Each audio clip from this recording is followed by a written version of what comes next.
Hello there, everybody. We are here in the Vegan World Discord server. We're going to be talking to some folks about what they believe and why they believe it and all that jazz. So I'm joined here with Snow. Chase just happens to be on stage right now, but that's okay. We love Chase. And we're going to have some fun tonight. Snow, uh, got anything to say before we get started? Yeah, I'm really excited. I was a vegan for a year, so I'm super excited to dive into this and hear what people have to say about it. Sweet. And before we get started, I just want to say that we're not here to debate. We're not here to preach. We are here simply to explore beliefs, see what you got to say. We'll see how you came to your conclusions, and kind of go from there. What's up, Carnist? How you doing? I'm actually not a carnist. Okay, I'm a vegan. Um, gotcha. I see your name I'm now. a, yeah, it's just a little, little pun. Mm-hmm. But yeah, um, just a little bit tired, so I'm not sure. Are you doing SE or just had some questions? Yeah, what we're doing here is street epistemology. We're talking about a belief you might have and seeing how Mhm. you came to it. Oh, for sure. It's gonna be another vegan claim. So if you believe causing harm to causing unnecessary harm to animals is wrong, then you should be vegan.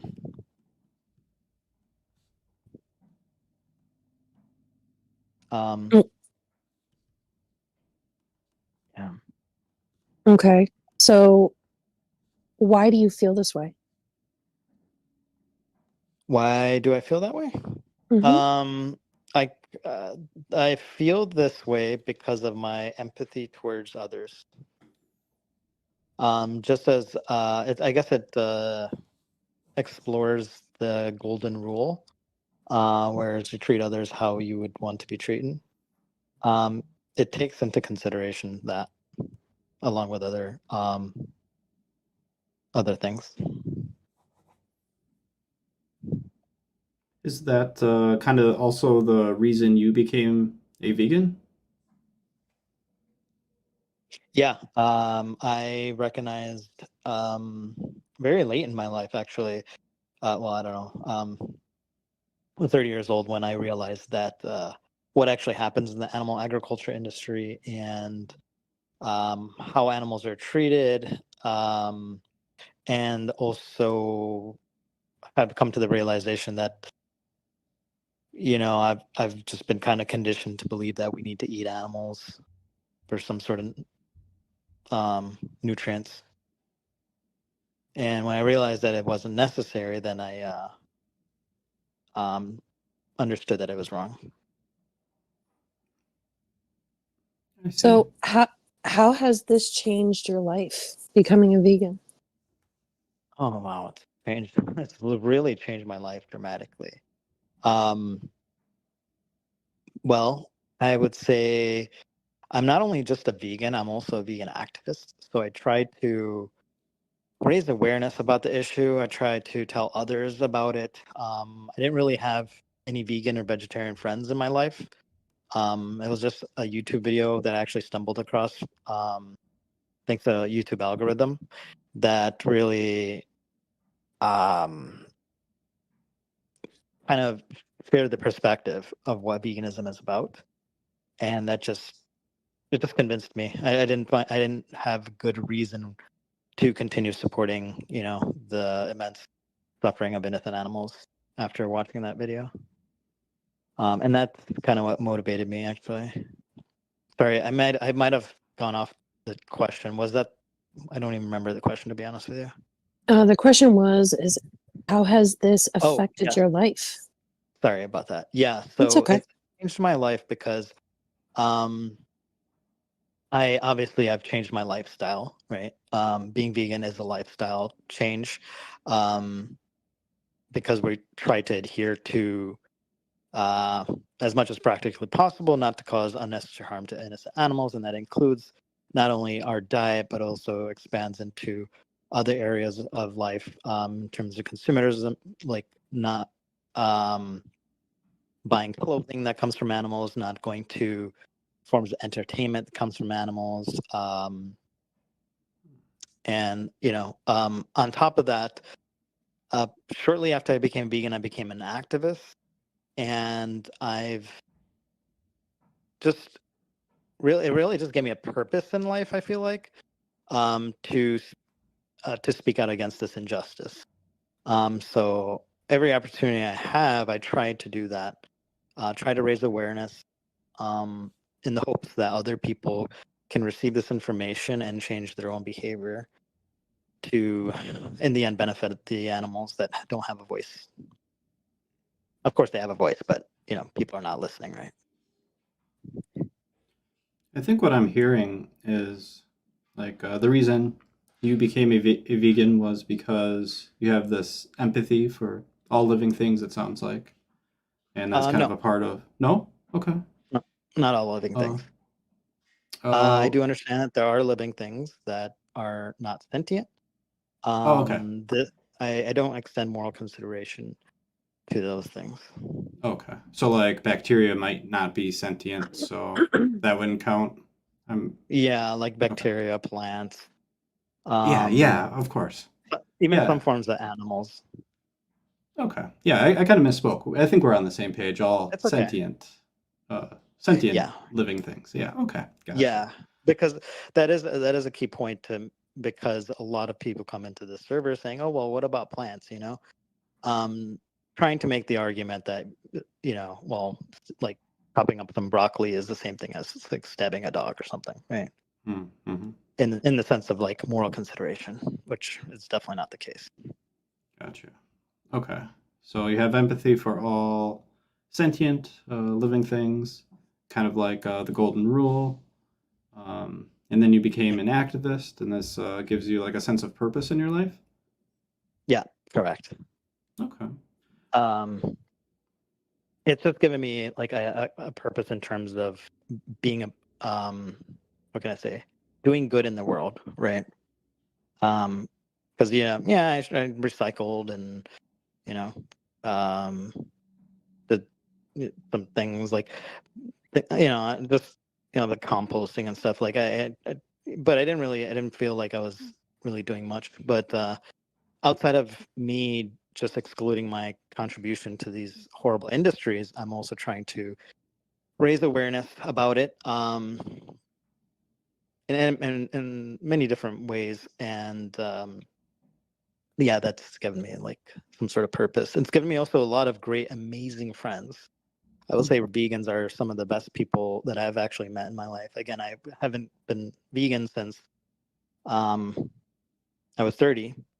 And so the relationships that I've made are just much stronger relationships, I would say. And just it seems like, yeah, there are some crappy vegan people as well, but it just seems that like the the people are just, I don't know.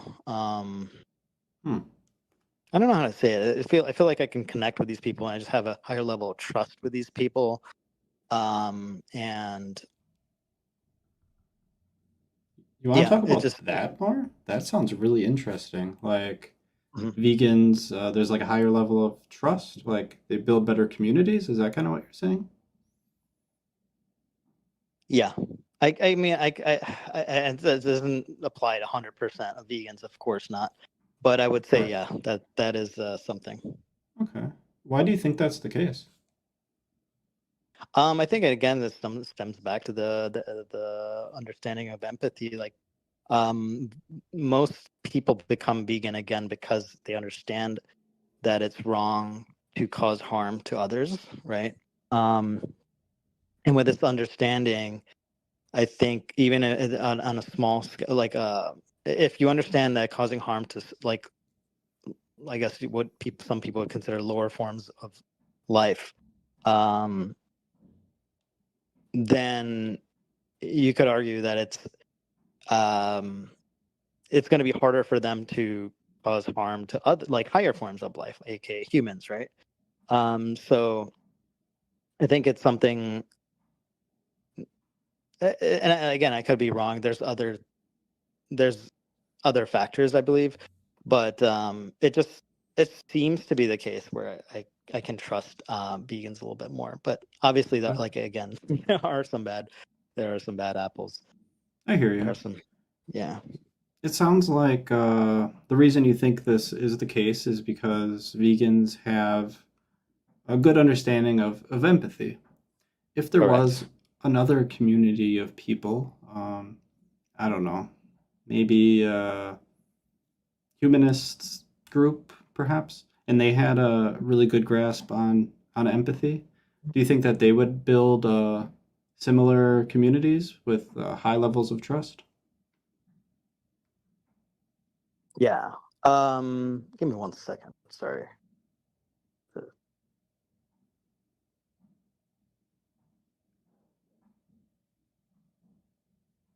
Okay.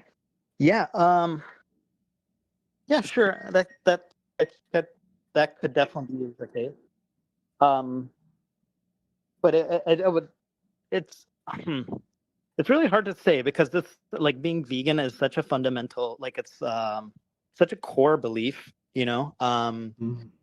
For I would say now it does vary, right? Some people don't hold it as as excuse me, as such a strong belief, but I feel like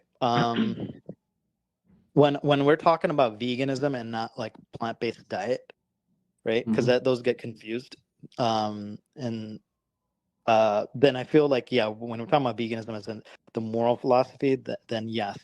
And I know somebody's vegan and not plant-based. I would say that because of that being such a strong core belief, that already encompasses like moral consideration of others, right? That's why I tend to trust these people more. And I've Hmm. just kind of recognized it, and like it seemed also to be that um like in this community, in the server, uh we're just a little bit more considerate of others. I mean, I can't speak. I guess I can't generalize Hmm. that statement, but it seems to be the case, and it also might be why a lot of people like hanging around in the servers because there's a lot of crappy servers out there, um, and it's just horrible people in the servers, right? But people come Hmm. here, they know it's somewhat of a safe space. I was just thinking about that actually today. I was like, there's a lot of non-vegans that come in here. I wonder why, because Hmm. they're not vegan, right? Like, but yeah, I think it's like, yeah, you understand. There's like some sort of like, um, I don't know. It seems like that might be the case, that there's just better people overall. Could you conceive a community of people who are not vegan but have a similar level of trust and community building niceness? Yeah, but I would have to try to understand like what that would, um, how that would come about. Yeah, I'm sure that can exist as well. Okay. And I'm assuming this Like now. You if can correct. like Go. Go. like I was just gonna say, like I can imagine like if there's like some sort of commune and they're all dependent on each other, um, and because they're all dependent on each other's trust, to survive, then yeah, something like that would make sense. They would they would have higher levels of trust within each other. If someone is non-vegan and a Mhm. part of a community, can they still be? Should they still be considered to have? Can be considered to have a high level of trust and be a part of like a well caring community? Like be that goodness. I guess I don't know what words to use here, but I think you know what I mean, right? Um, would I still have the same level of trust with somebody like that? Is that Sure. the question? Yeah, that's what I'm asking. Thank you. Yeah. I would say yeah. I could potentially have the same level of trust, depending on the personality and what I know of the person. I guess that what I'm speaking about is just generally like, um, if I don't know the people, like I'm, hanging around with a bunch of people, like, at a campsite or something like that. I like, which is the thing we do. Like, there's like a vegan camp out where it's like 100, like 80 to 100 people. I have a higher level of trust. Like, sometimes I'll leave my stuff in the tent. Whereas, like, if I didn't know that this entire campsite was vegan, they were all vegans, then I probably wouldn't leave my like valuable stuff in my tent. I would try to lock it up somewhere. Hmm.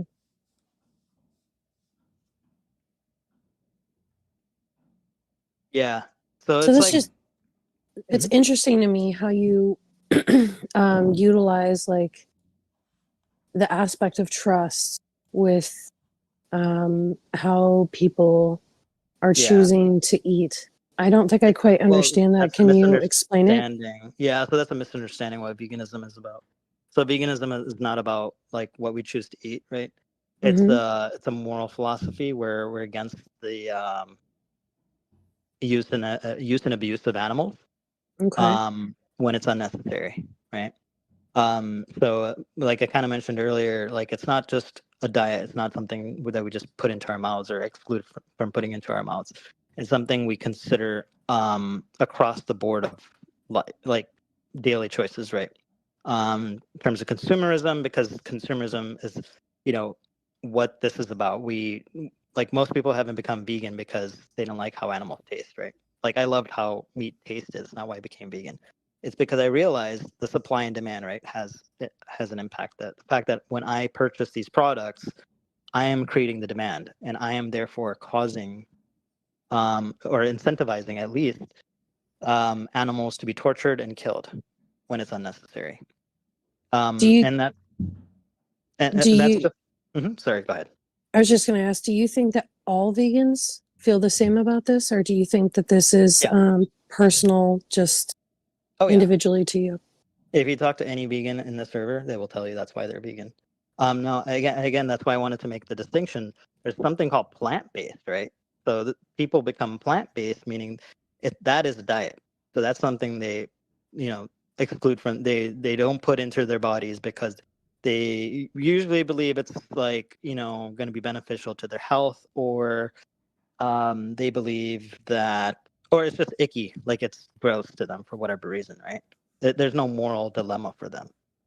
Um, that's what plant-based is. So that's why I wanted to make that separation, because plant-based people, also a lot of times vegetarians, don't consider the other aspects of animal exploitation, right? Like for example, like rodeos and circuses, zoos, pony rides, all these other forms of animal exploitation.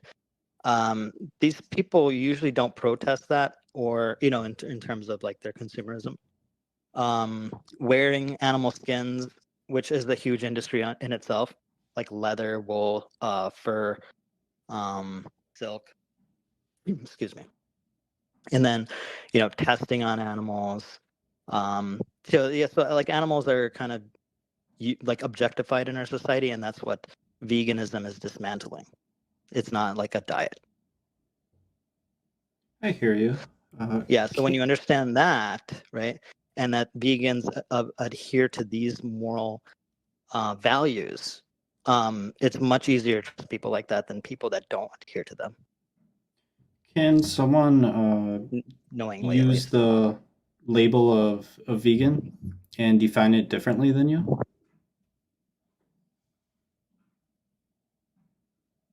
The people do it all the time. Yeah, people Okay. consider themselves to be vegan, but they're actually plant-based. Yeah. Hmm. Okay.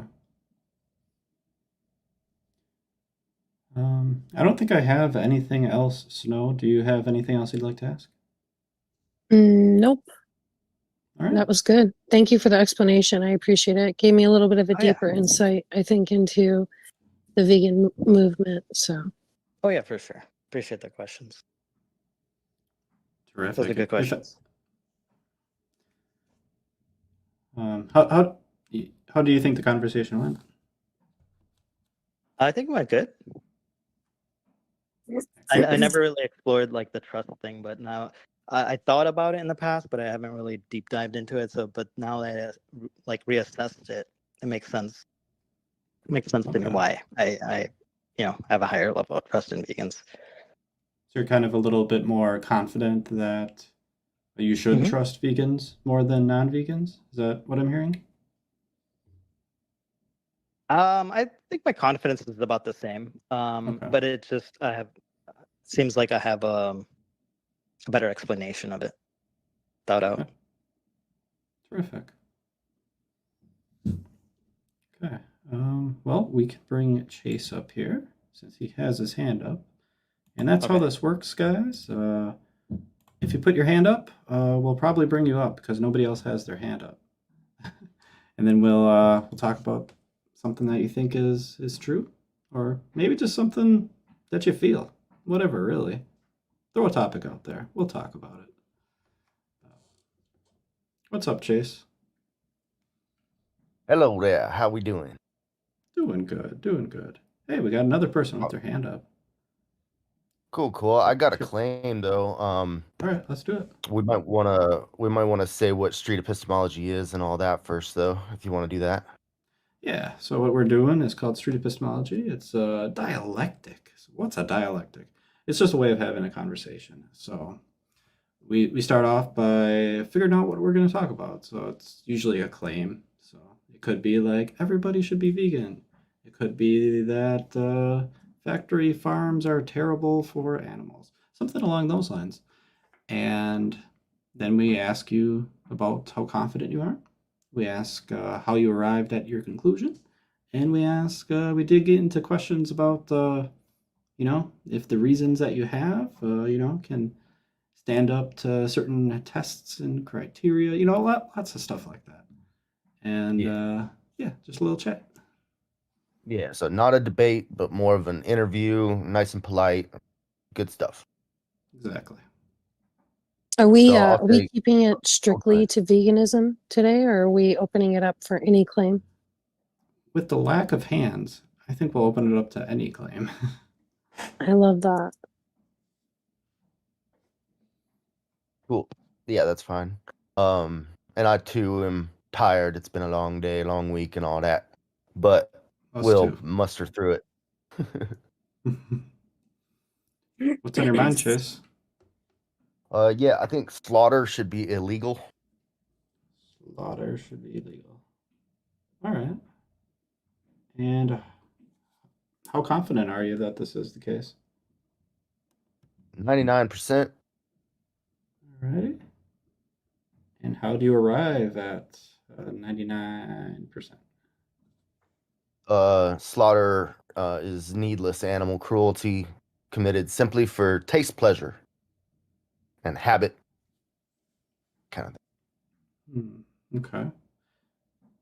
If someone were to slaughter an animal, but it not be for taste, pleasure, does that change your confidence at all?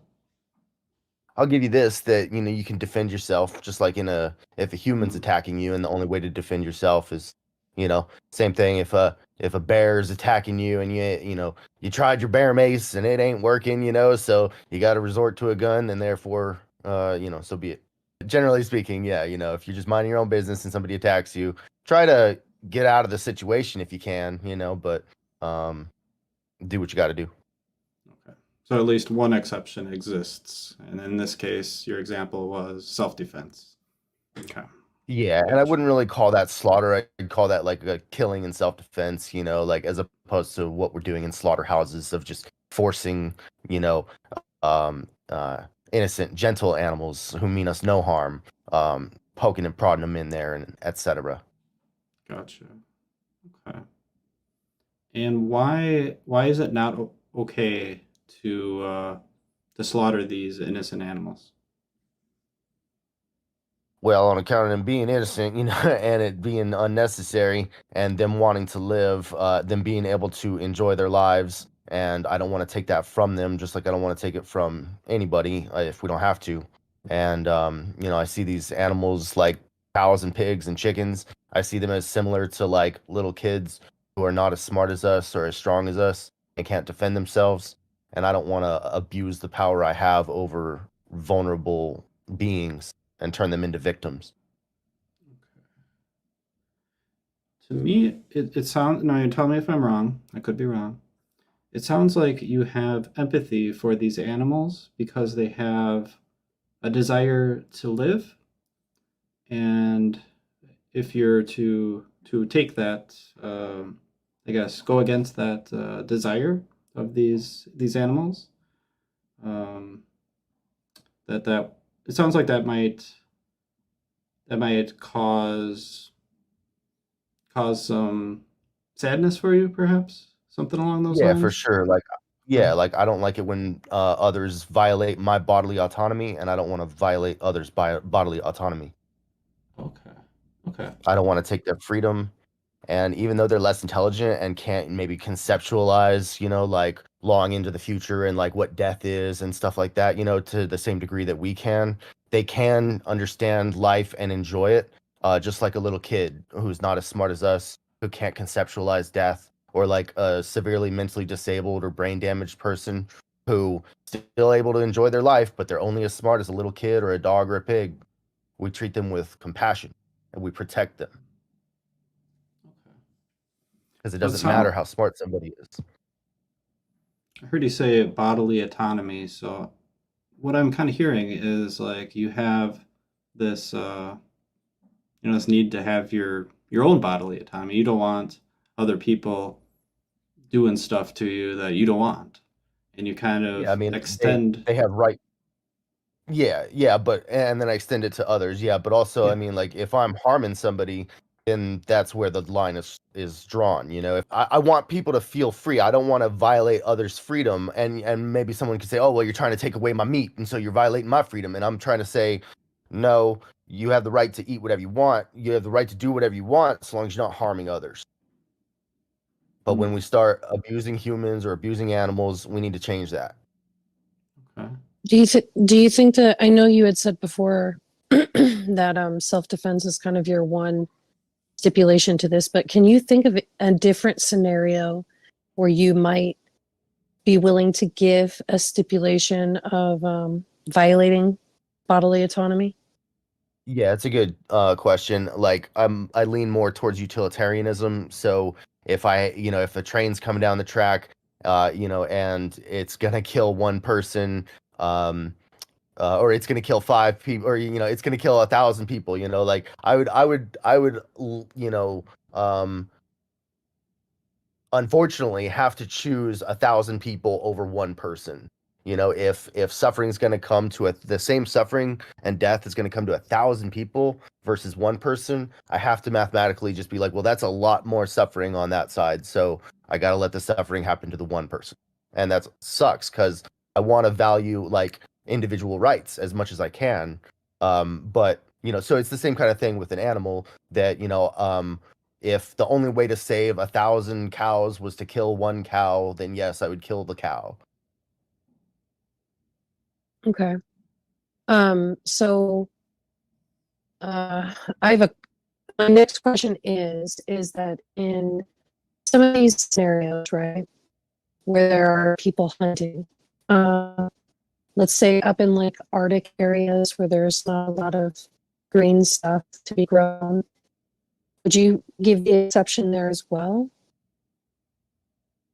Like I'm focused more on areas where people actually have access to plant-based foods. Like developed nations can start banning slaughterhouses and implementing new laws and new regulations, and it's not going to happen overnight. This is going to be a gradual progression that happens. If it happens, it'll be like 10, 20, 30 years and spread from like small progressive cities outwards.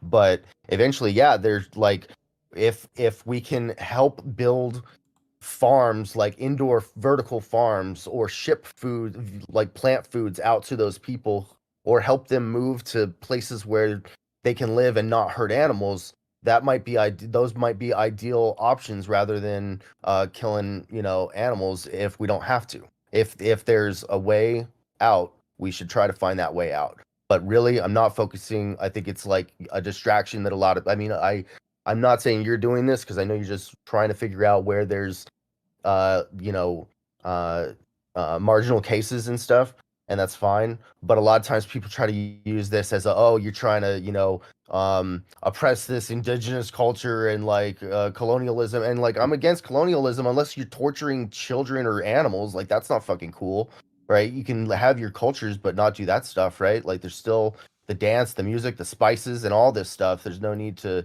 involve slaughter if you can avoid it, but a lot of places can't avoid it right now, and that's why I'm not focusing on them. I'm focusing on us. So let's talk about law. In your worldview, let's say everything has panned out the way you wanted it to. What would be a punishment for a person that slaughters an animal? I'm not sure. I haven't thought about it too much, and I'm not a legal scholar or anything. But we already have laws on the books against animal cruelty that are Mhm. not enforced enough, and they're not strong enough. Um, And so, yeah, there needs to be something, you know, like I'm also, though, in favor of rehabilitation and therapeutic justice, you know, restorative justice instead of our messed up current prison system. But at the same time, if somebody's out torturing and killing animals for no good reason, just for pleasure, then, you know, yeah, they gotta, we gotta do something to protect the victims and to send a message to other people that, hey, you can't be doing this stuff. Okay. And so this would criminalize eggs and milk as well as meat and leather and fur and zoos. Because all those animals, well, I don't know about zoos so much. That's more of just like a prison like situation. So, I mean, that would be like outlawed for other reasons as opposed to a banning slaughter act. But it would be part of an animal bill of rights. But yeah, eggs and dairy, like just for all the vegetarians or anybody aspiring towards vegetarianism, it's a waste of time. I wasted a year being a vegetarian, thinking I was doing enough, thinking that that was helping. But eggs and milk are products of extreme animal cruelty, extreme torture and killing of young animals.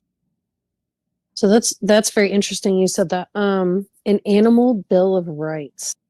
What would that look like? Let me pull out my shirt real quick that's got a little bit of a list on it. And also, Oh, Chase, would this be yeah. the best strategy to achieve your goal?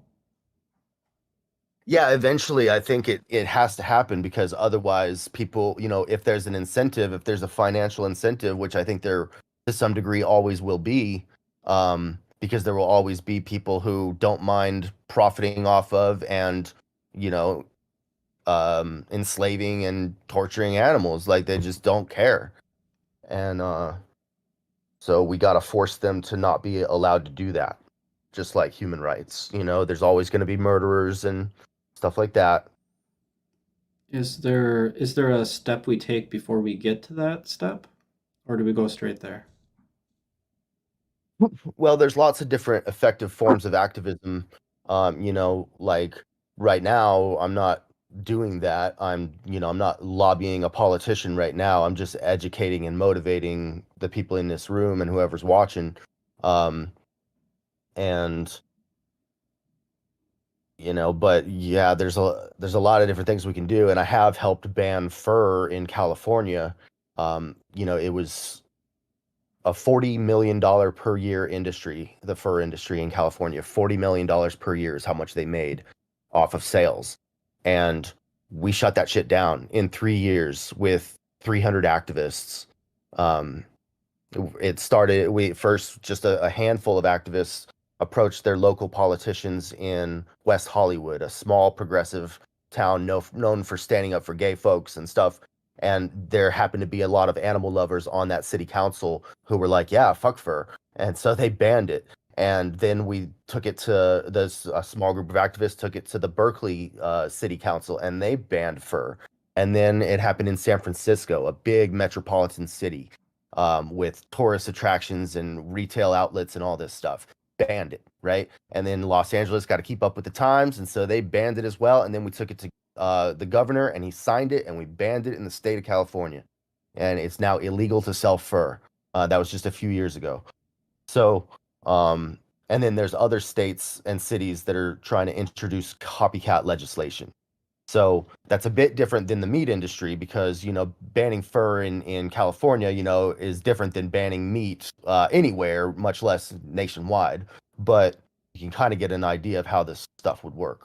But yeah, there could be steps before like trying to ban slaughter. There could be things like there's a group in Berkeley, California that's I don't know if they were successful at this, but they're trying to get the right to rescue animals from distress and exploitation. So, like in the same way that if you see a dog in a hot car with the windows rolled up, you're legally allowed to break that window and rescue that dog.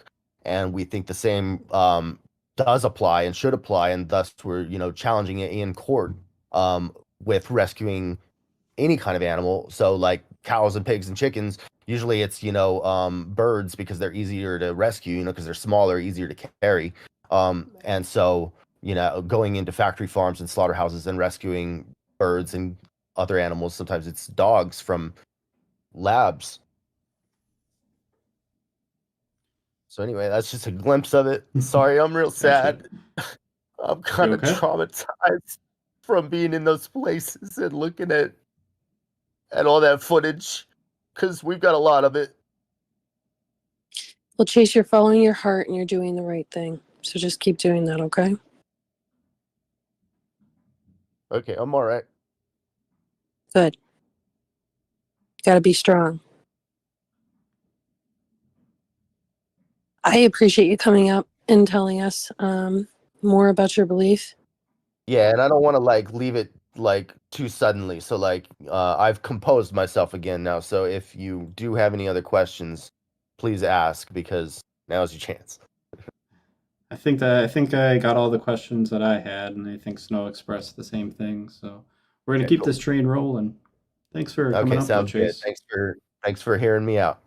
Thanks, Chase. Absolutely. Hey, Okay. Nomad. You've had your hand Hello. up a while. Hey, yeah. So Thanks for- I would like to speak about pest control, hunting, and the Texas hog crisis, and whether or not it's correct or not. So yeah, I like how I don't know who put it that way, but it was like some people who don't have access to vegan or otherwise plant-based diets or diets with That only was me. plant. You did a good job putting that, Snow. Thank you. Because we live out in the country, and it is not very. It is a it is a, I want to say, 5 mile trip to a store that has. No, it's way more than 5 miles to a store that actually does have vegan options. And we live out here on our own. We have one chicken. Her name is Becky. She is my pet. And let's see here. We don't have really the resources to continue those trips weekly, because we don't make very much. We don't sell animals. We don't sell anything really. My dad, his job is basically he runs stocks and stuff. But the thing is, all right. So I'm sorry. It's okay. What does that mean for you? So your So- original claim was pest-based hunting. What does that mean? Okay, so say the Texas hog crisis, we have a huge problem here. Crops are getting destroyed. In some areas, we've had crops ruined because of hogs. They're an invasive species here. I've actually narrowly lost a friend to one.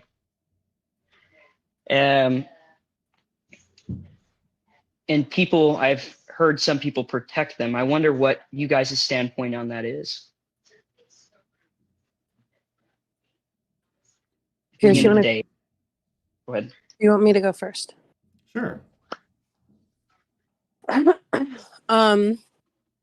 So I myself am not a vegan. However, I understand where you're coming from because I'm originally from Arizona. And in Arizona, we have an issue with coyotes. The same way that you guys would with hogs. So I understand the need for it, and especially as you're stating that, hogs go out and destroy the land that we would grow our vegetables on in order to continue this the vegan based movement that we're experiencing right now. So I would say personally I am pro it, but it needs to be done humanely. That's the Yes. key. And I don't even know if that is possible. It's a cost-effective scenario, because you got to think not many people are supporting that, and it is quite expensive to capture and euthanize. Not only that, but it is very difficult to do such.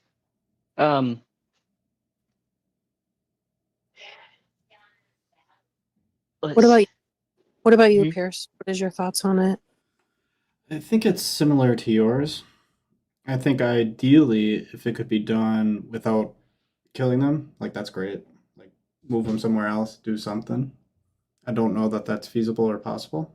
I don't know anything about it really, but that would be ideal. But if that can't be done, you can't have wild animals running around hurting people. Ideally, not crops either. That's not good either. Yes, sir.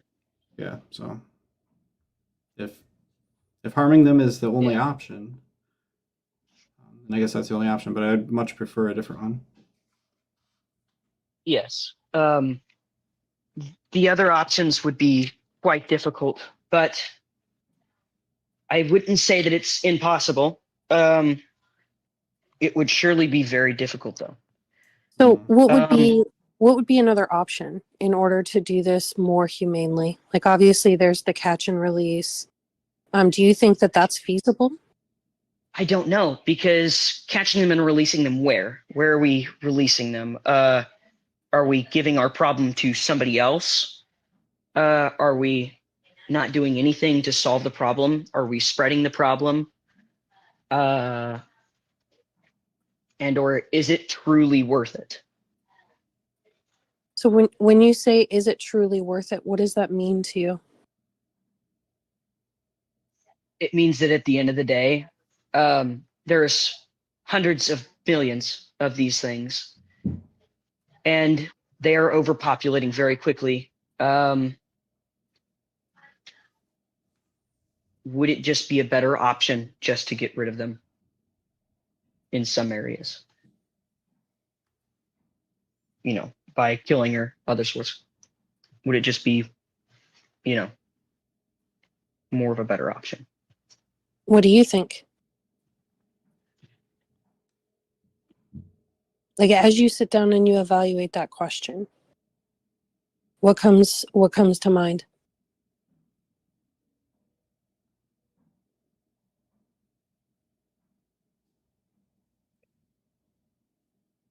What comes to mind is mainly is the cost. Okay, do not take offense to this. What goes through my mind is the cost of a 223 versus the cost of exporting said creatures to another area where they're going to be killed or held for a while, because it would definitely be a waiting line scenario where if we're exporting hogs into an area where we're euthanizing them, I'm going to start with the euthanizing first. If it's in that sort of area, it would be a waiting line, and it would be hogs or pigs, however you wish to put it, waiting for days and days and days for their execution, which would be like waiting in a prison. If someone was to ask me where I would wish to die, I would wish to die where I liked to be. Say they love, where they are. So I don't know at this point. Hmm. So I decided to ask if it was, or not, what other people would think.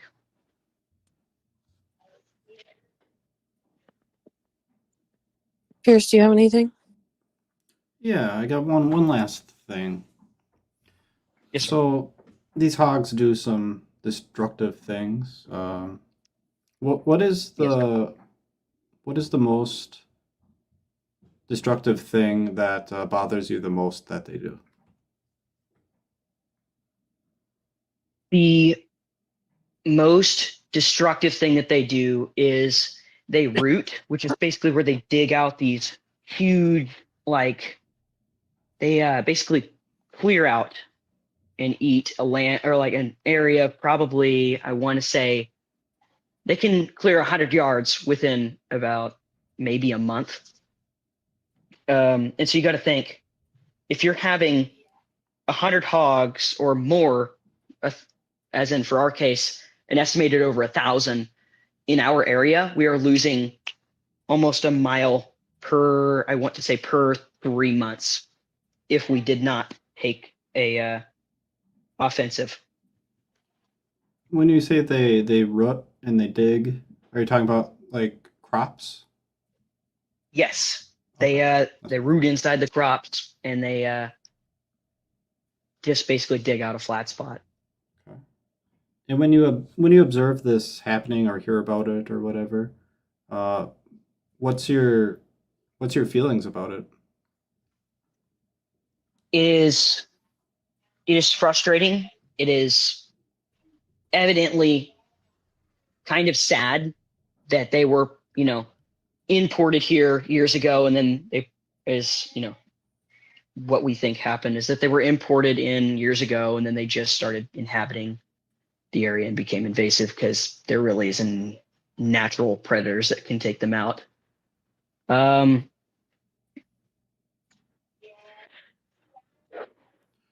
But evidently it's a loss of money and it's a problem. Okay. I have a so I'm here. I'm sorry, go ahead, Pierce. I'm hearing that you feel frustrated, sad when you observe or hear about the hogs doing this. Uh, what's the source of? I mean, I know you made the observation, but what's like the underlying reason behind like this frustration and this sadness? I guess there's something a little bit deeper. Because you got to think, it's like we've been in a scenario where, when we moved here, we were trying to get our stuff to grow, and we first started in a smaller area, and I know how it feels to have it constantly cleared out, and losing money. And, it got to a point where we were choosing between, really choosing between eating or, continuing to keep the home. Okay. It was a not really choosing, but it was a very close call. And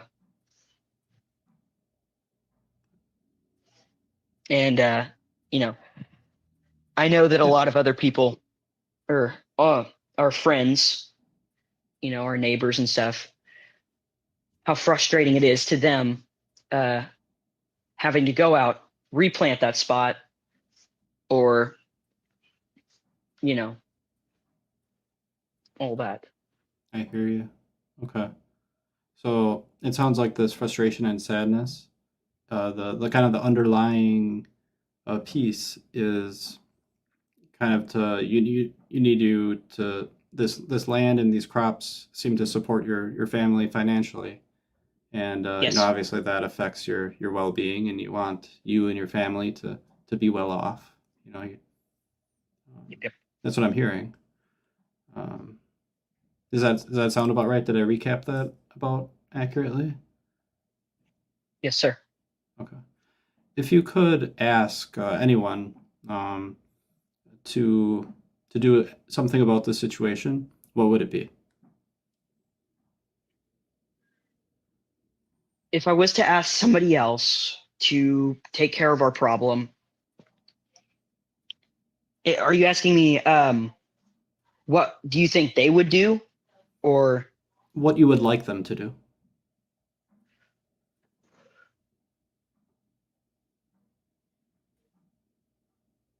I would really prefer that we didn't really have to kill them. It is very sad. Or how it is done, because as somebody who has, you know,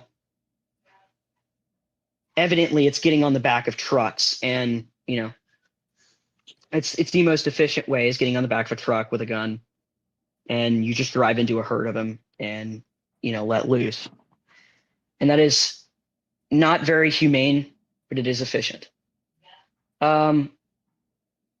I have attempted to stay off that kind of stuff. My dad's kind of letting me do my own thing now and stay away from that, because I've told him, I was like, no, I don't really want to be on the trucks. I'm good. I would rather stay here. I'd all that make excuses like I'd rather play my games.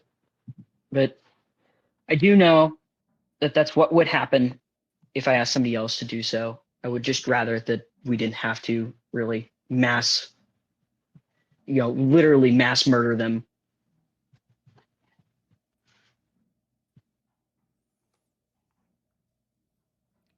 Do you Well, have- you covered. That's what I was going to ask. I was going to ask if there was a feasible way to have this done, provided to you. Would you take it? It sounds like the answer It probably. was feasible, cost effective, and we're putting them to an area where they're actually supposed to be. Like, you got to think the Burmese python, like, that's not where it's supposed to be. It's not supposed to be in Florida or in the Everglades. It was somewhere else originally. If we can put them back where they originally were, the problem would be taken care of by, evidently the natural predators in the area, because that's where they're supposed to be. So yeah, I'd probably take it. Well, that's all I got. Okay. Yep. Last question. How do you think the conversation went? I will admit I was a little nervous. So you guys did a great job with tolerating how I word things. I'm sorry that I word things a little bit strange. I didn't think so. You guys, thank you, sir. Oh. You did a really good job. You all, or both of you, did a very great job. I think the conversation went well. I've definitely retained a couple of things. Did you learn more about kind of why you formed your opinion on this matter? Yes, I really did. After actually getting to say it to somebody who was, not one of my dad's flunkies, that is, all for it. I got a different perspective, so to speak. Perfect. All right. Thank you so much All right. for coming up. We'll move on to the next caller. Okie doke. Thanks, Nomad. Have a good one. Hey, Nick. I think we've spoken before, right? Yeah. What's good? How are you? Oh, I'm doing great. I think Oh, this that's is good to going hear. well, this show. I like it so far. Yeah, good. Awesome. Just one thing about that other person. I'm gonna put something in the side chat. I'm not sure if I've talked to that person before, but let me put it right now. It seems like people are trying to riz you up, Snow. The thing I put you up in the side chat, it's like, so I was discussing this issue with regards to um the hunting due to overpopulated animals, but specifically about deer with someone, and they mentioned that source that I just put in the side chat, and what they ended up saying in that source was like, look, like it's way more like cost effective to hunt than to sterilize animals when it comes to deer. And I read through the source, and it actually reached the opposite conclusion, that they cost about the same over time. They have more of a upfront cost to sterilize than to hunt, but sterilization ends up being more effective over time than hunting is. Because you're like, most people that are just hunting because they want to, like, they generally hunt because they want to eat animals. They don't just go through and like kill every animal that exists around in this specific area. And generally, like, whichever method that people are going to use more, like immediately they're going to be like killing off 90% of the population or something like that, or 95%. That's going to be the most effective method. And if you're going to be going around shooting darts to sterilize animals, it could have the potential of having a more immediate fall off, which ends up costing less.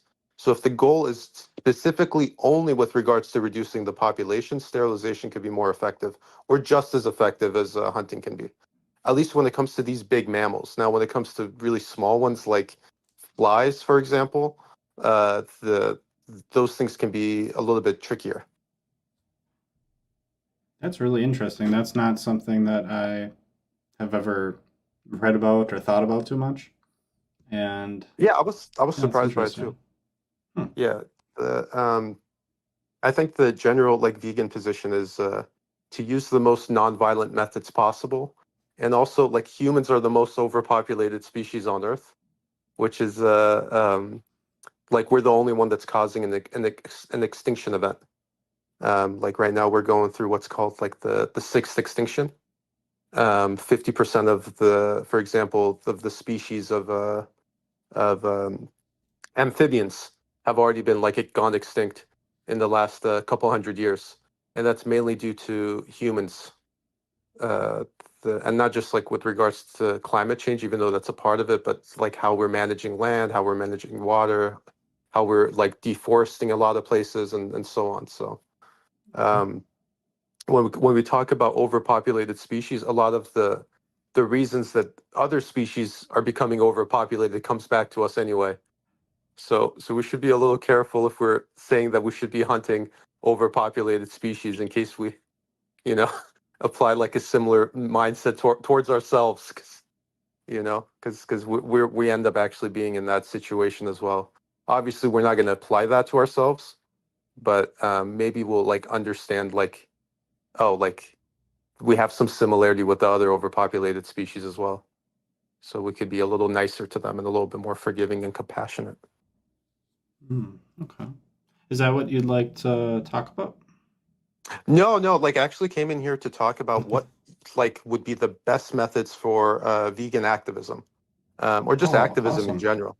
Yeah, so the like even though like you guys may like be non-vegans or somewhere else on this whole position, the general opinion for most non-vegans, it'll feel better if someone's nicer about the topic, but I think there's a couple different issues, at least that I have, when it comes to I just wanted to just like chat about it for a little bit.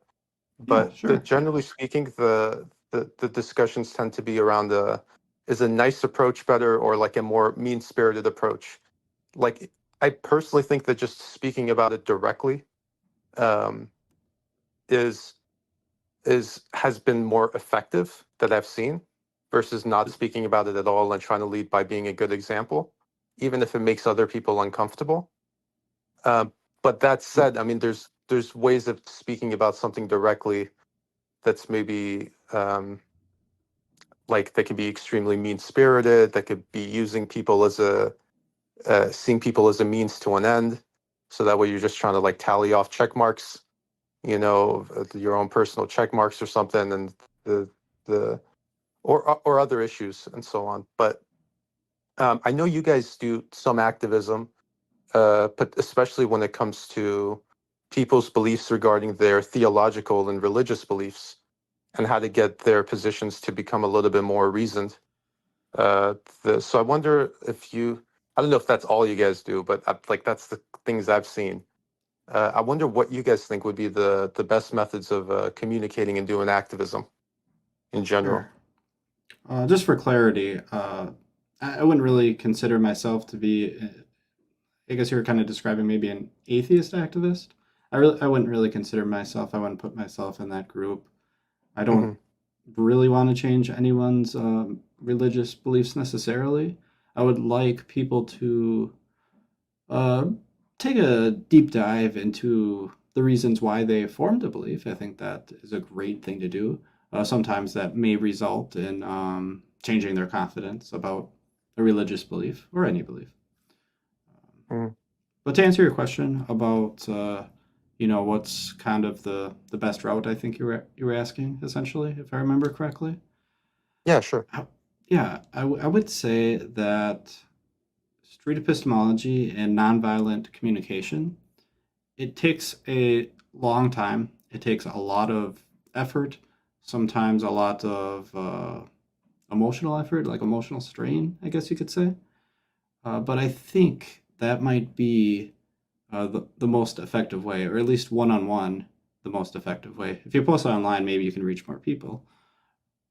But I think it's effective because if someone holds a belief, let's say I got a buddy named Today David, and he believes that aliens are real. He believes that Alan, the alien, is a real dude up there. He came to Earth and then he left and told all his alien friends at home.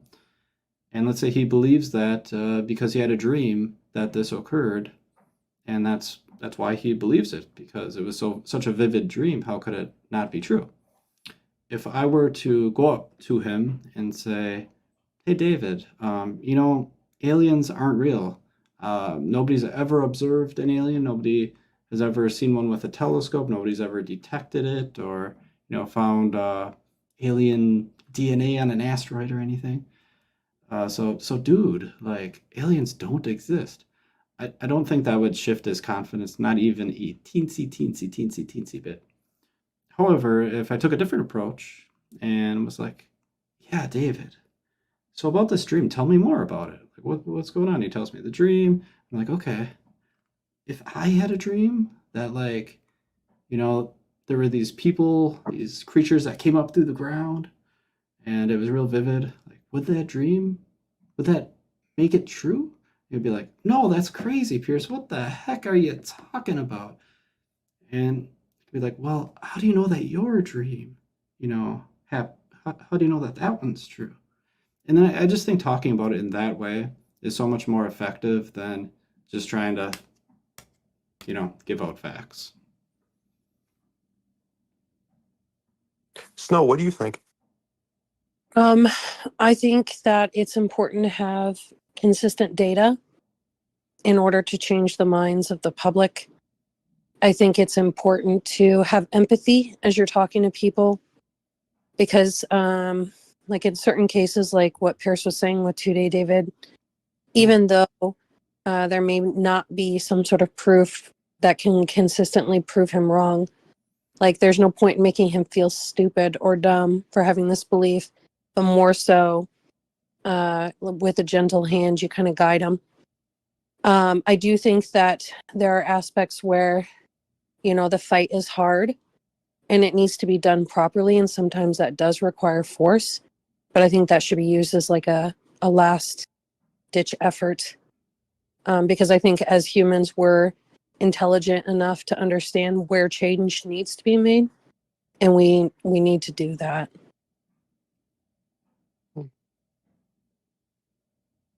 That's my opinion. If it's going to better society, eventually they'll catch on. Yeah, that's well said. There's some things that have been better for society, and it still takes some time for it to catch on. But I do agree that like that could happen. That this would be a good method. what you guys are describing. I mean, this is what you guys do with street epistemology to begin with. So it makes sense that you guys prefer this method. If you guys didn't, that would be weird. That you guys are implementing this specific method. What do you think, Nick? What's the best strategy to invoke change? So I think like multiple different strategies have worked, right, throughout the past, to different levels of success. I'm just thinking about the civil rights movement. There are people that had different ideas about how to bring about change in that issue and other political issues, and they've had different levels of success. Just the Martin Luther King approach versus the Malcolm X approach versus the Black Panther approach. Like there were different levels of how understanding people were of the people that they believed were oppressing them, how much what their solutions were towards the issue, and also how much buy-in they had from the general public with regards to that specific issue. And with regards to veganism, one of the challenges is that even when it comes to the protests that MLK was doing, like towards the end of his life, only like 1/3 of people supported him or thought positively of MLK in 1966 when he came out, after he came out against the Vietnam War. So, and we generally, like right now, he has like a 90% approval rating or something along those lines. He has a holiday named after him, but he was an incredibly controversial figure while he was still alive. He got stabbed. He had his house bombed. That he went to jail over 30 times.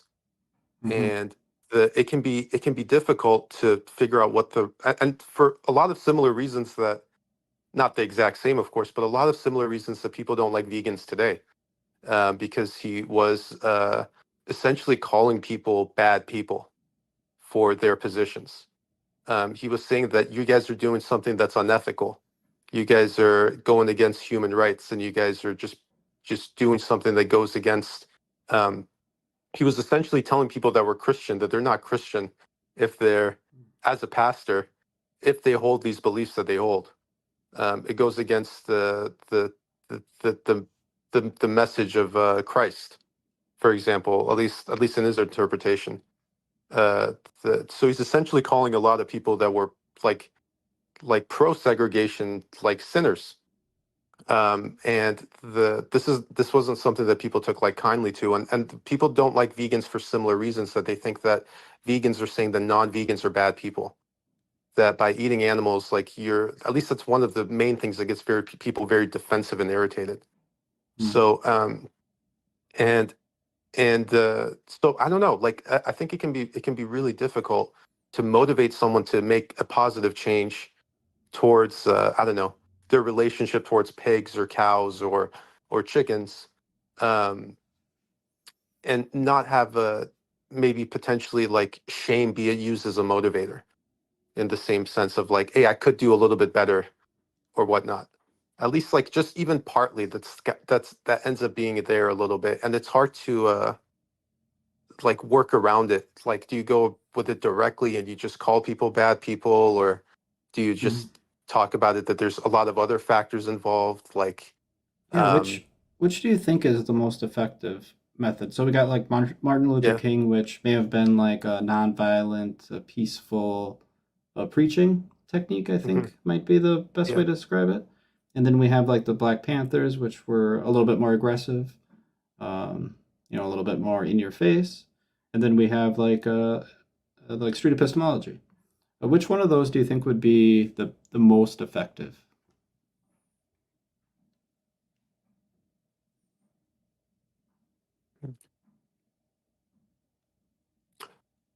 Well, I don't think the Black Panther thing was effective to begin with. I think that the MLK approach, at least as far as like a big topic, and its record of success, that was pretty effective. The street epistemology, I don't know if I've seen it be used on like a grand scale, unless you have like a bigger method of it being used. to invoke policy change. It could be potentially useful on an individual level. But in general, like I think that it's I would probably say the MLK way has had like some successes. But yeah, like but to ask you guys, like you guys are like I would assume you guys are like non-vegan, right? Like there's the question of like how would I want to be approached on this topic, and that could be a little bit different than like what would be the method of approach that would be likely for me to get me to change, you know? And that second one, like what would that second one be? And that's probably a good barometer of like what is a good way of someone else communicating about it. And of course, a lot of this stuff is going to be internal, and it can't be coming from like outside in. It's not just going to be someone told me something and that made me change on this, you know? I love that you're asking yourself these questions. I have a question for you. Yeah. If you could do one thing today to promote your activism, what would it be?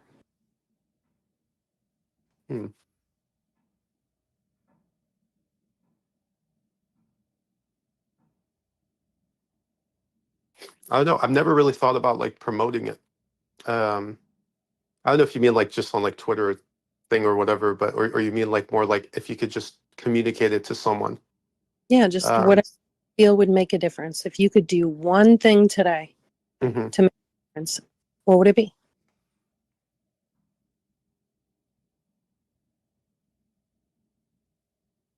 Yeah, usually I just talk with people about it, but um, if I had to like focus in on it, it would probably take a little bit of a longer time. But I would think that focusing on legal changes would be a part of it. Just like some specific thing, like Chase was mentioning with regards to like ending for example. Just pick one aspect of the law where there's a lot of shortcoming on it, one thing that's achievable, and just hammer in on it for a year or however long it takes until there's success, and then move on to the next thing. But I don't know if things can change that fast in a day. If we want like things to change in a day, like I think we need a little bit more patience on this, because you know we got the issue's a little bit bigger than the 1 day thing from one person. Even though I wish it was that small, right? The only thing I could think of that could change in like a day would be um the just to like just communicate about it, talk about it. But yeah, I don't know. Okay. Yeah. Well, you did talk about it today, so congratulations. You did your one thing. Yeah, I'm not sure how effective this is, but thank you. I appreciate it. What's up, Luke? Hey, how you doing? Doing Hey, good. Luke. Hey, Snow. Hey, Pierce. Hey, how's it going? Yeah, I'm good. I'm good. I was listening to the guy before. I'm like, yeah, let me jump in. Let's make it different. Type of. So the question is, why is veganism important to you? And the answer is, it is important for me to understand others' view, but there is something that I dislike when I hear veganism talk. They talk about animals as if they were humans. So I can have the claim that animals do not have human souls, and therefore should be approached differently than humans. There is not the same thing. It's not the same thing than humans. Can I request a small modification? Yep. You said animals do not have human souls. Correct. Is there a difference between a human soul and an animal soul? Yes. Oh, okay. Can you tell me what the difference is? Well, one is for the human, the other is for animal. The difference is from the creator. The creator created things differently. Humans do not look like animals, and they don't have the same properties than animals, and therefore one of those properties is the soul they have. It's a different one. Okay. You understand that humans have eyes, like animals have eyes, but maybe not the same numbers of eyes. So some animals have more eyes than humans. There are different eyes. They are not the same eyes. Because why are they different? How are they different? They're different from how they were created. So the animal souls and human souls are different in how they were created. Does that answer Okay. your question? Yeah, it did. I'm wondering if like does your claim kind of boil down to animals are not humans? Is that kind of the Yes. same thing? Okay. Okay. We So that should we've approach them differently. That's the main thing when I say yeah, veganism is important, and I talk to vegan, I feel like the let me type the claim in the chat. There you go. It's like they approach it the same way, as if animal have the same souls than human, and I feel like this is dangerous. To not make Okay, the I'm difference. gonna suggest one more little revision, and we'll see if you agree with it. Animals and humans should be treated differently. Yes.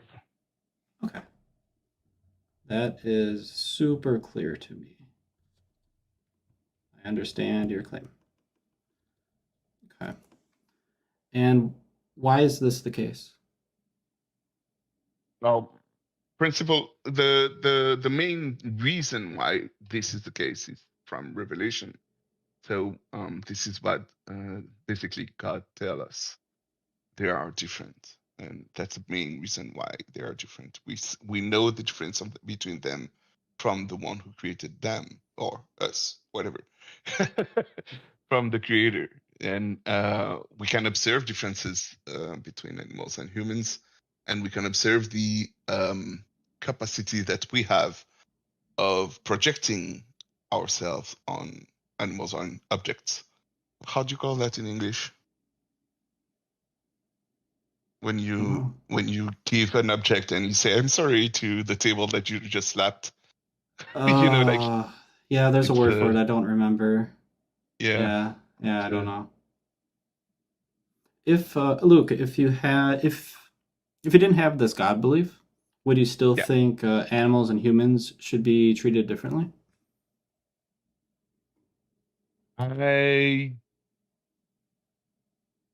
Yes, because of it's hard to know what would happen if I didn't have this God belief. Because would I be raised the same way? Like my parents, would they be believers? Well, And let's I let lost the belief. for this hypothetical, let's just say it's like right now, like the God belief went out the window for whatever reason. You Okay. don't believe it anymore. Yeah, I still believe my parents, so I still hold the same view. Okay. My parents will teach me that animals and humans are different. Even if they tell me it's God and I don't believe in God, I will still believe that what they said or they taught me was correct. I don't have Okay. anything demonstrating that they are the same. Like any example or anything that would demonstrate that they are.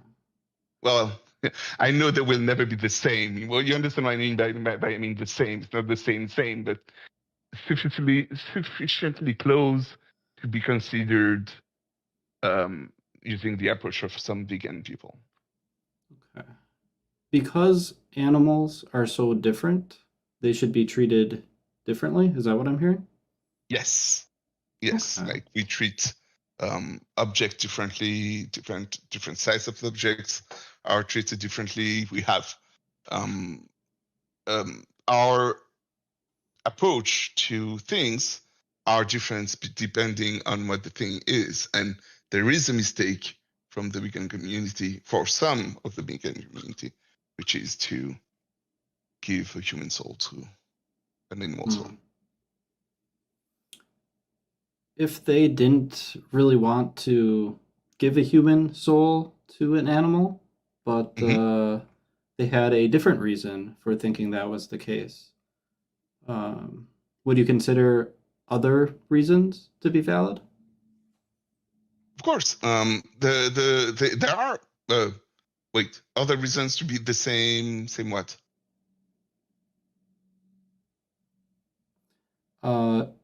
Let's say someone says like animals feel pain, and All right. they believe that it's morally wrong to cause pain to another sentient being. Would that be a good argument? Bad argument?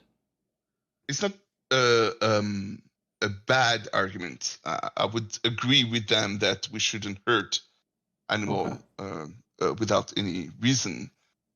In the same way that we shouldn't hurt trees without any reason.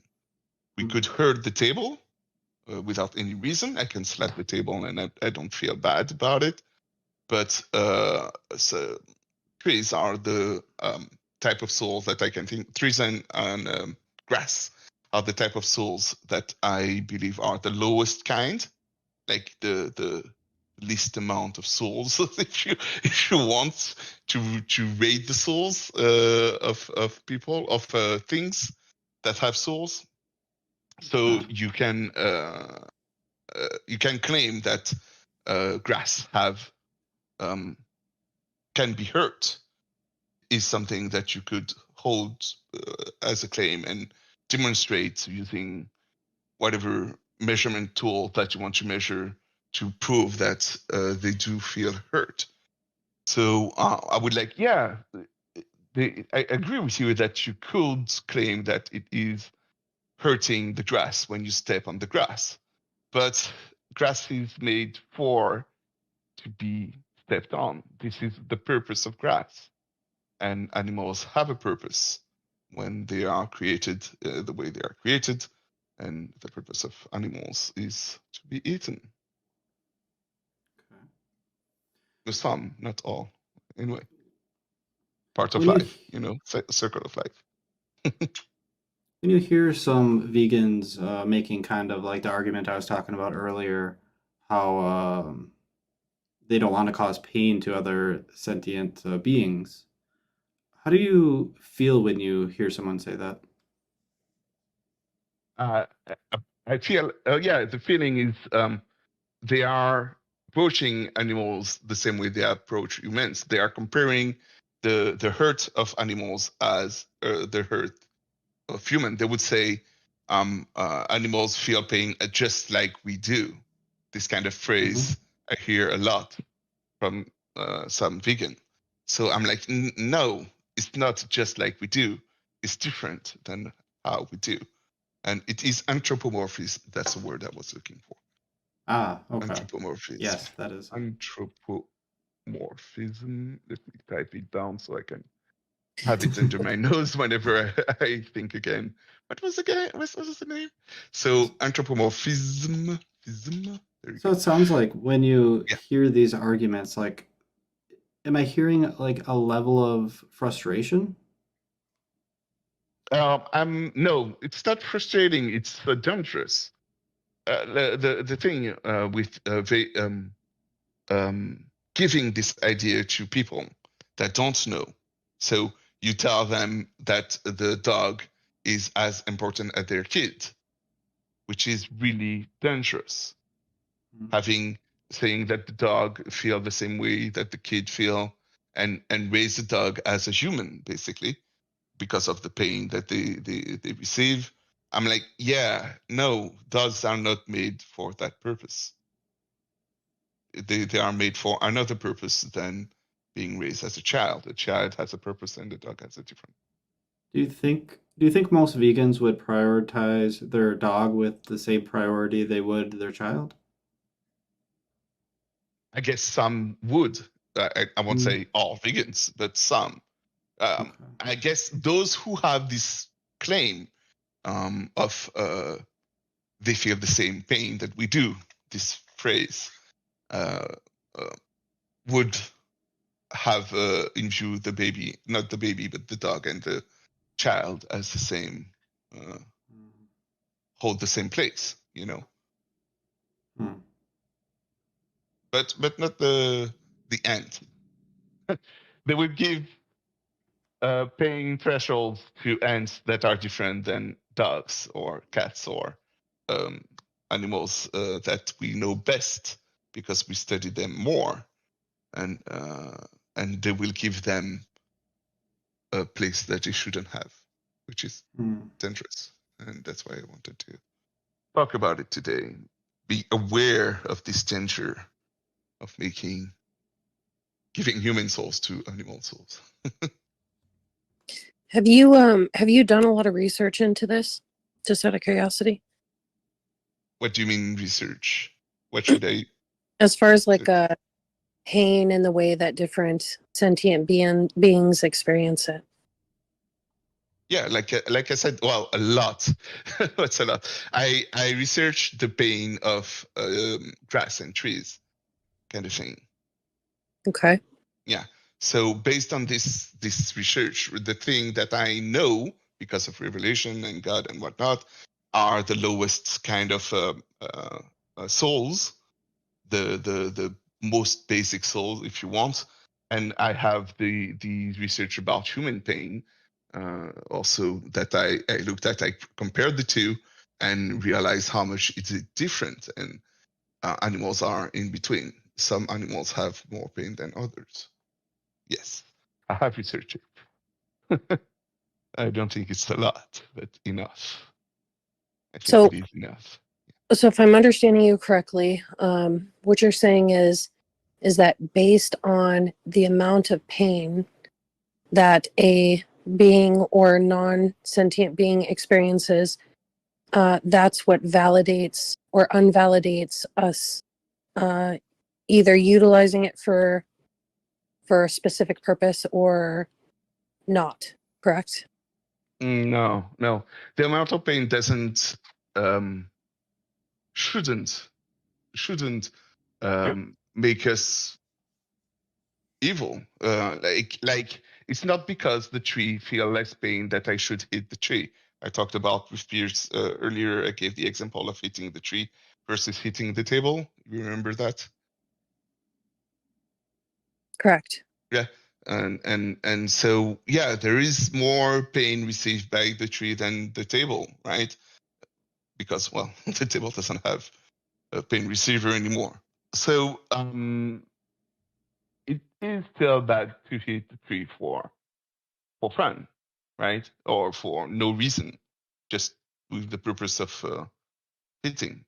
So yeah, you have to understand why you are doing what you're doing.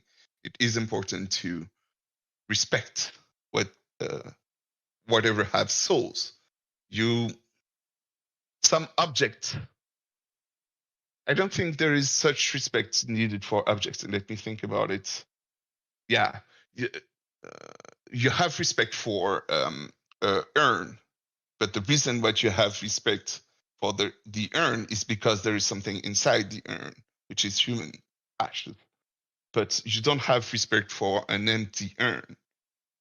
So yeah, that's respect for objects. Inanimate objects are even animate ones. That's So just robots. I don't quite understand how you like you're talking about inanimate objects versus like a sentient being. So Correct. in your mind, there's like a definitive there's like a definitive separation, right?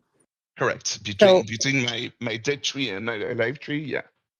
so can you tell me where the definitive separation is for you between humans and animals? Oh, between humans and animals? Mm-hmm. It's from birth. Is it before birth? So how do I differentiate a human and an animal? Is that your question? Or another way to formulate your question? Yeah, like so you said you are not vegan, correct? Yes, of course. Yes, I am not.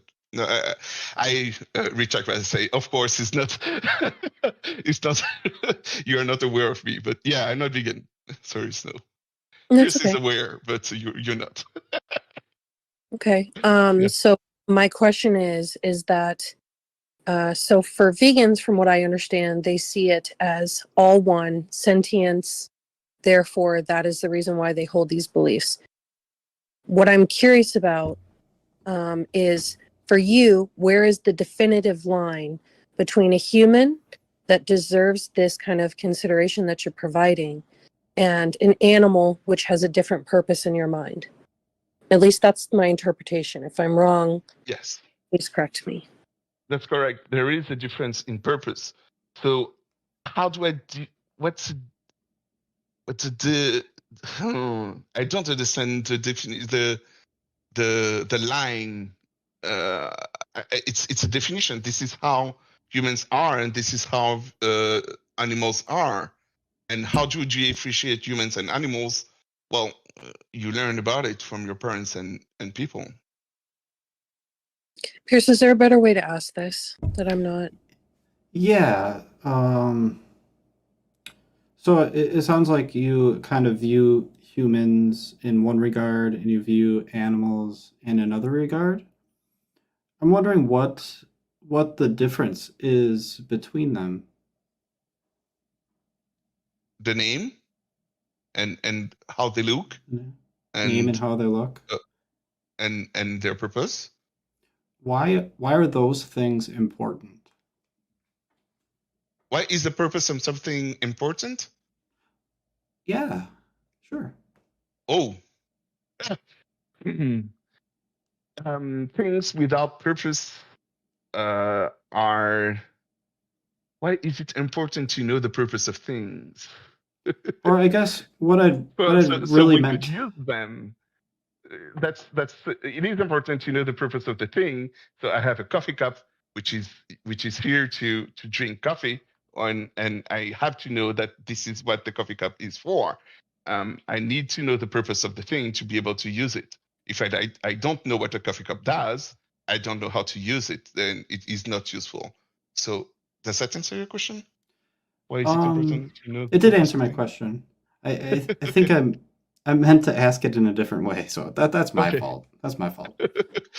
So with regards to whether something is useful or not, and keeping in mind humans, animals, plants, inanimate objects like tables, uh, why is the usefulness or how it looks or what the name is, uh, why is that a good way to determine whether we should cause harm to it? Oh, so causing harm. That's should we cause harm, or if possible we shouldn't cause harm, like the tree, you shouldn't slap it for no reason. So you when you ask why should we cause them harm, I'm like, yeah, it's not something that we should do. Well, yeah, there is a okay. Let me use the example of cancer and chemotherapy. Chemotherapy is really painful, and one of the most painful things I think people can think of. And there is a higher purpose. The purpose of chemo is to be cured of cancer. That's the purpose of chemo. So there is pain involved for attaining a purpose that is greater than the pain that you felt. So the same thing should or are applied to things like animals, humans, tables, and trees. Does that answer your question? Hey, it does answer it. It brings up another question. Yeah. So we got chemotherapy, and it causes harm, but ultimately, hopefully it does something that's good. It helps someone. Mm-hmm. Is that kind of similar to like if we were to process a cow for its meat? Is that Yeah. okay? Yeah, What does there is that? a purpose of the cow. Okay. The cow was raised and born with the purpose of being eaten. So yeah, that's the purpose of hurting or suffering of the cow is needed for the greater good, which is humans to survive. So like the person who's getting the chemotherapy, from their perspective, like it's probably a good thing, I would think. Yeah. What about from the perspective of the cow? Why would I don't know why would it matter? The Well, perspective of the cow. Why would the perspective of the cow I would guess matter? I'm trying to compare it in the same way. So if we compare it from the perspective of the human, I'm thinking we should also, from the perspective of the thing who's being harmed, the person in that case, and then in this case it's the cow. I'm just trying to do kind of an equal comparison. Oh, least- no. The cow doesn't want to be hurt. Or the humans Yeah. neither, you would say. Yeah. Right. But the purpose is not the same. Well, it is the same. It's the survival of the human species. But the tool used to survive in chemo is chemo, and in cows is killing the cow to survive.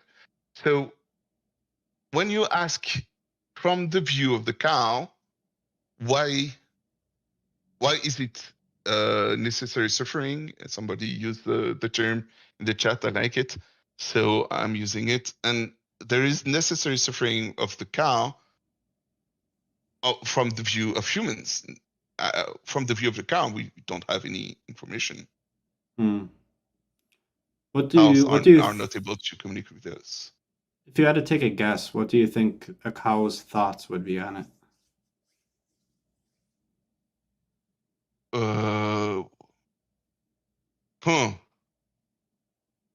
I would. All right. Let's pick something similar. Would be purpose. Achieve a purpose. So you have the purpose of getting your bachelor degree, which is a human purpose that you can understand, and you have suffering involved by studying and those kind of things. You achieve your purpose. What do you feel when you achieve your purpose? You feel greatness, and the purpose of the cow is to be eaten. Greatness is what he would feel. This is what I would answer to the question. Yeah. Because of the purpose. The purpose is really important. Why are there cows, or why are there animals in general, and trees and grass and tables and coffee cups? So this cow is feeling greatness, which not exactly sure what that means, but it sounds like a positive thing. Yeah, it is positive. For the cow, okay, it is like- positive as much as it is positive for us when you achieve the diploma that you have when you after studying hard. This process would bring the cow joy. Yeah, that's because that's his purpose. Yeah. Okay. So, like, let's say there's a factory farm, and the cows are in line to go into the slaughterhouse, and the cow in the back of the line can see, what's going on. He would be feeling joy at that moment, or she, I guess, would be feeling joy.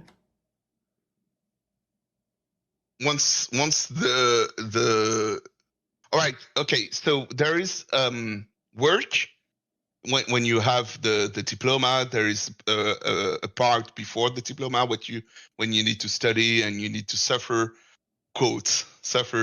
before getting the diploma. So yeah, the running towards the end of the cow is might be painful and not joyful. But once the purpose is achieved, yeah, I don't think I don't see why they wouldn't be joyful, because they achieved their purpose.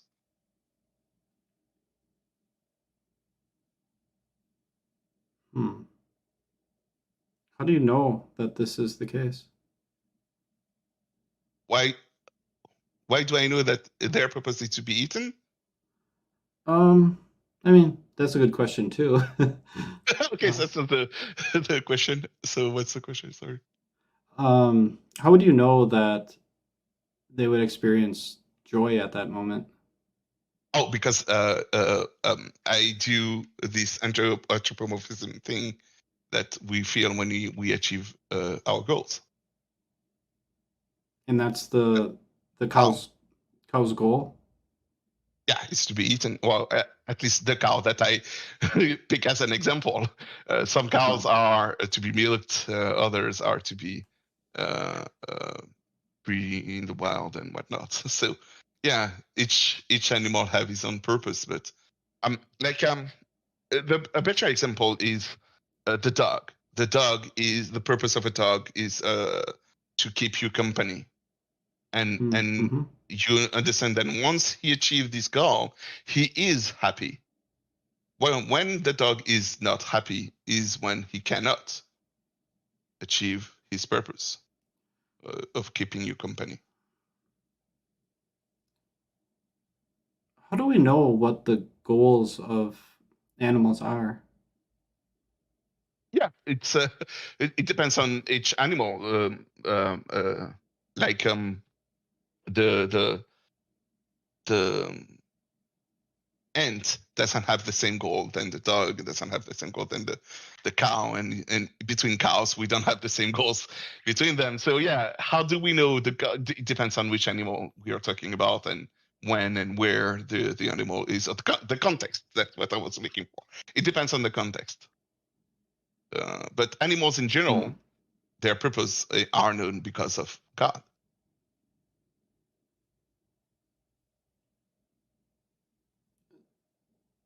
Let me ask this question for clarity, because I thought I understood correctly, but maybe I don't, and I want to make sure I understand correctly. Are you saying that cows have a desire to be processed and eaten? Well, I'm saying that if I were to answer the question, how would they feel, I would need to understand that, yeah, that they do have this intent. But the real answer is I don't know. You remember I said I don't know what they feel because they don't tell me anything. But yeah, if I were to think of it, I would say yeah, that's their goal in life. They are created with that goal, and they are aware of the goal.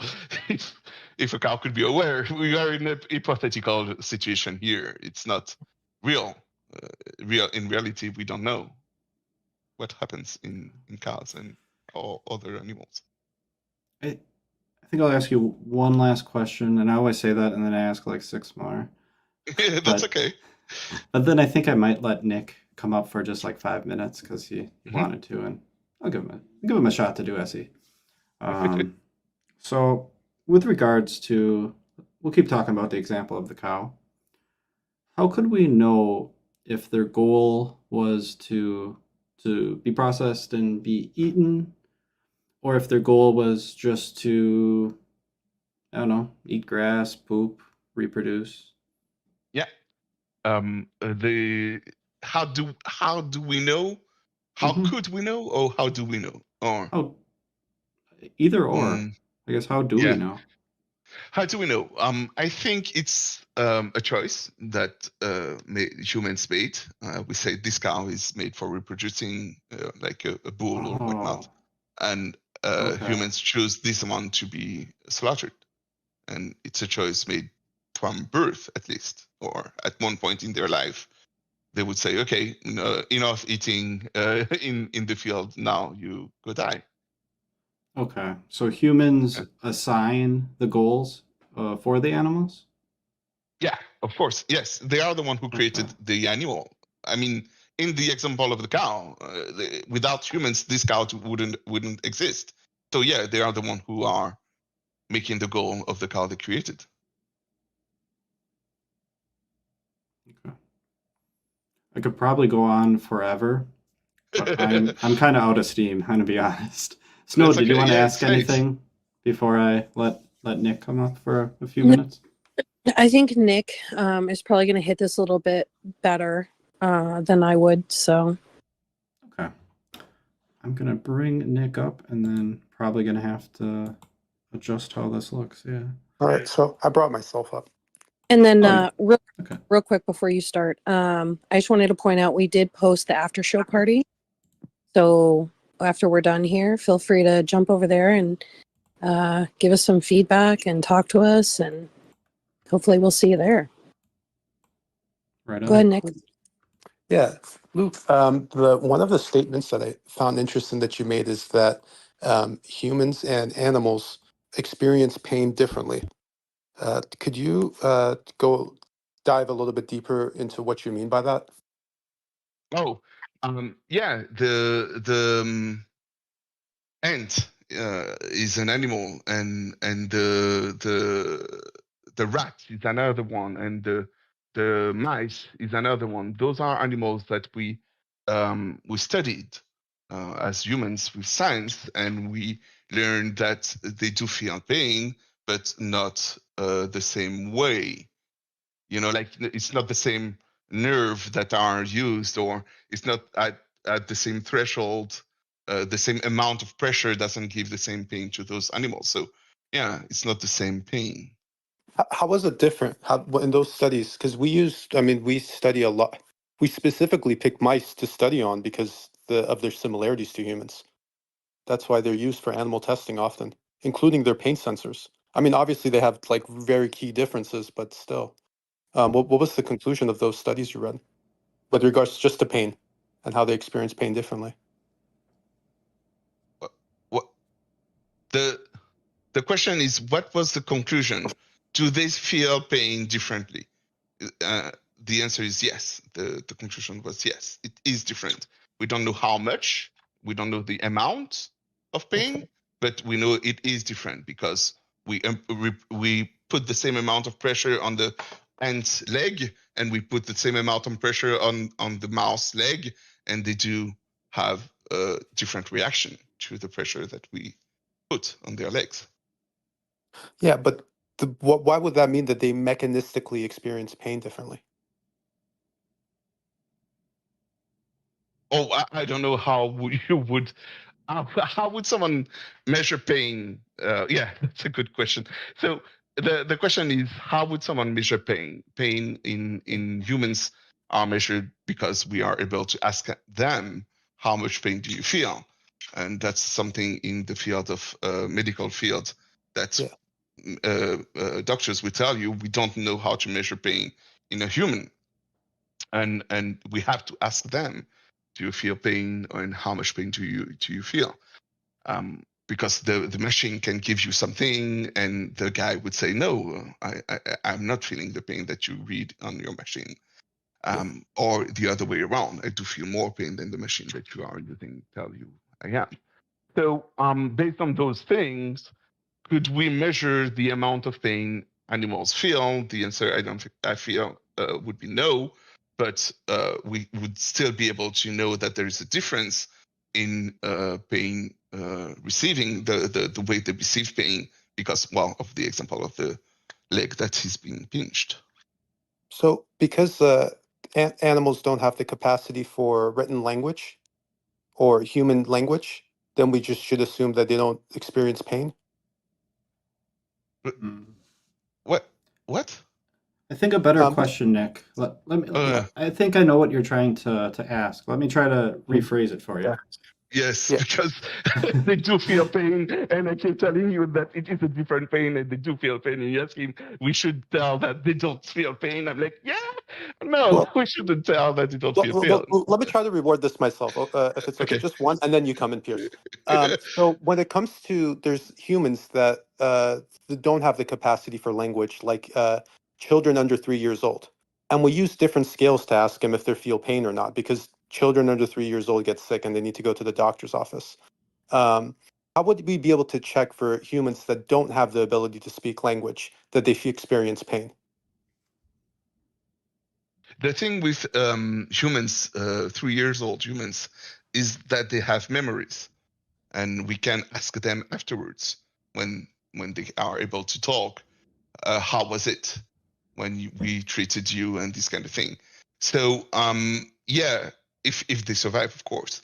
So what we do with children that are babies at the same thing, we do the best that we can with what we have. So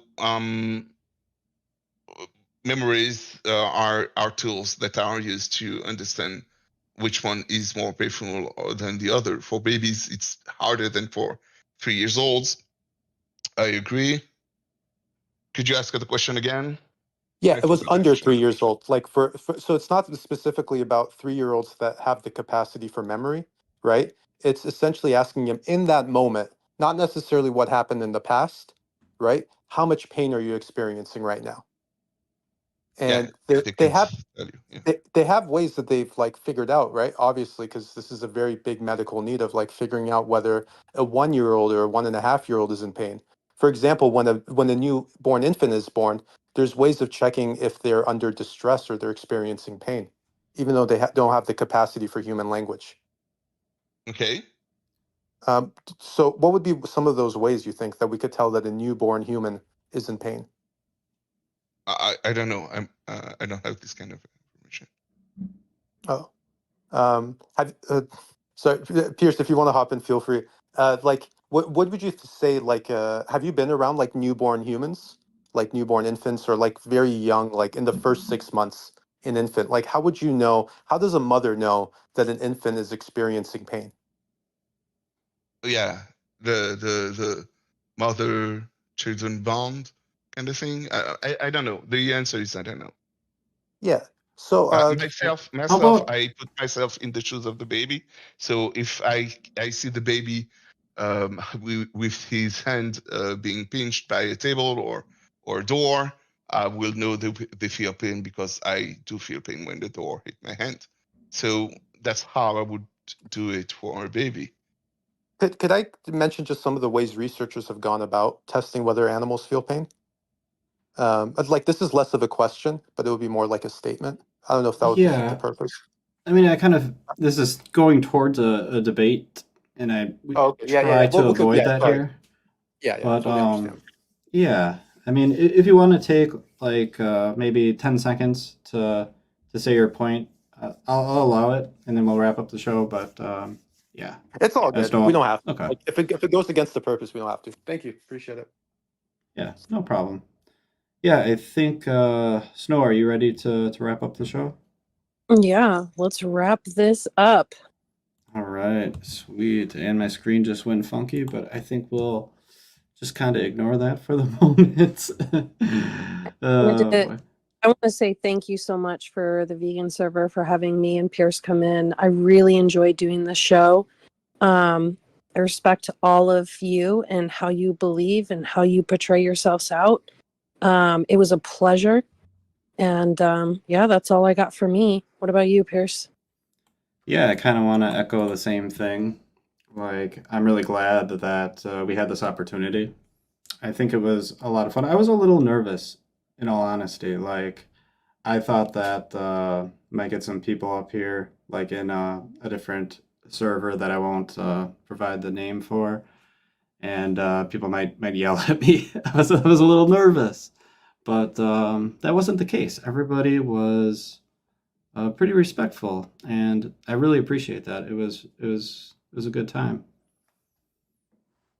So for anybody watching on YouTube, go check out the vegan server. Definitely go join if you have questions. If you need a community, it seems like these guys are pretty amazing. So And with that being said, there is one other community you can join. We will be having an after show in the Compassionate Epistemology Discord server. I posted the link to it in the chat here on Discord and in the chat on YouTube.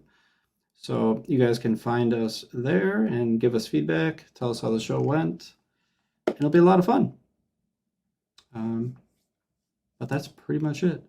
So without further ado, that will be the end. Pierce out.